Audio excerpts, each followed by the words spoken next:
Okay, District 4, this was a crazy one, wasn't it? Yeah. Let me bring up the graphic for that. And Jenny Maeda beats Caylin Frank by 12 votes. Yeah. Yeah. I mean, that is amazing, right? I mean, I don't know if there was a closer race in the county of San Diego this year. I mean, that we were all watching that. And initially, right? I mean, to those of who don't follow the vote results and the tallies as closely as you and I do, right? It started out with Caylin Frank, the incumbent, in the lead, and that's I think what was expected, right? People thought, okay, she well outspent Jenny Maeda. I mean, Jenny Maeda is a political newcomer. I think she is one of those kind of reluctant candidates, those people from the community who says, okay, I'm going to step up because I see that this is a seat that is unchallenged, and I'm upset with the way city council's been going, and I hear the residents and my neighbors, who are upset, and I'm going to be that person who sacrifices my time to be the representative, or to at least run. I may not win, but I'm going to run just so that there's a challenge, and we can at least have a debate during the election about issues in Poway. So, thanks to Jenny Maeda for being that person and wanting to do that. I respect candidates that do that. Delta Sparza ran for mayor 2 years ago, right? Again, it was a very similar situation where she said, okay, nobody's running against Mayor Voss and somebody needs to run. She wasn't necessarily, orienting her whole, her whole like time and commitments towards being the mayor. She was kind of a reluctant candidate. And in doing so, allowed there to be this debate and discussion throughout the election and kind of forced the other candidate to have to spend money explaining themselves and sending out mailers. And so that's what Jenny Maeda did. And thanks to her for doing that. As the returns started coming in, we started to see Caylin Frank's lead slip. It was amazing. and with each batch of returns that got counted, Jenny Maeda came and then overtook. I think it was by 13 votes at some point. Yeah. And everyone was questioning, is this going to hold?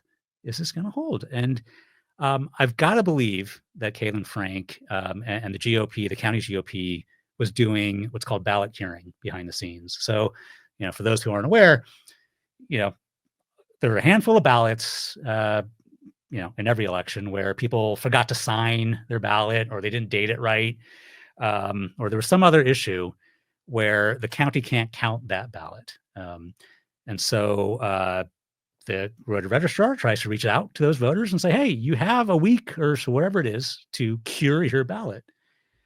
Well, in close races, county parties try to get involved, and they can get a list of ballots that need to be cured, and they can drill down and go, okay, here's all the ballots that need to be cured in District 4. And of those ballots, of those names, these are all Republicans. So they also reach out to those Republicans and say, hey, your ballot didn't get counted. Can you please follow up on this? Don't ignore that call from the voter registrar and get that ballot in. And you can bet that they were doing that to try to get that 12, 13 votes, find that difference. And they didn't. And so, that to me is just, an amazing story and a real surprise, I think, to everybody, who follows politics in Poway.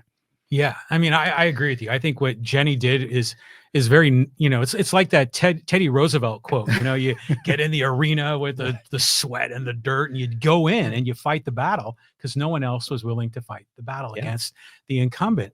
And again, my sense was there are people that were angry about what's going on in District 4 along Poway Road, and and there's people that had legitimate gripes about Caylin Frank, but I think there were people that were just upset with the status quo.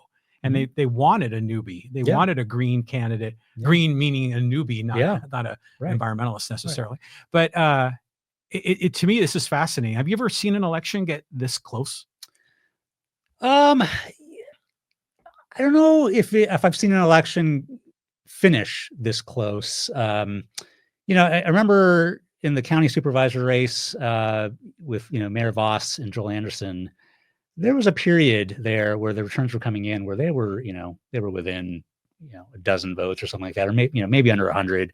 And everyone was, kind of watching this saying, what is going to happen here? And Joel Anderson in the end ended up winning and beating Mayor Voss, but it was a very close race. Yeah, it was. Yeah. I mean, it was like less than 1/10%, I think. It was crazy. Yeah, absolutely. Yeah. I do want to say, so about Jenny Maeda, right? I think as a newcomer, as she's a registered Republican, but essentially is coming in as an independent, similar to Tony Blaine, right? He's a registered Republican, but not coming out saying I'm part of the GOP establishment, right? They're not involved. They weren't on central committee. They weren't part of these big PACs like the San Diego Police Officers Association or the Lincoln Club like Brian Pepin. And so I think people, saw that and saw an independent in a way and thought, okay, here's somebody who's going to hopefully be on council and be an independent voice.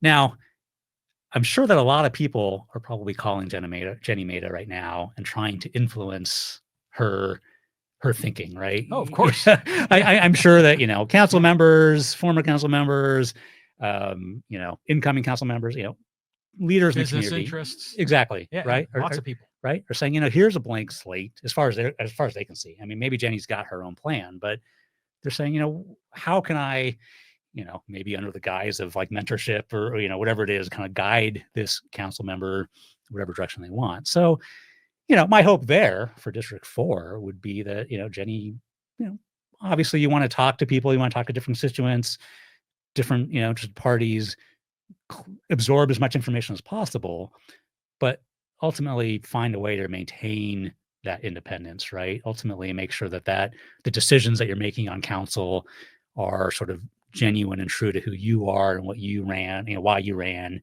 and the residents that you're representing and what they really want and what's best for Poway. I would hate to see,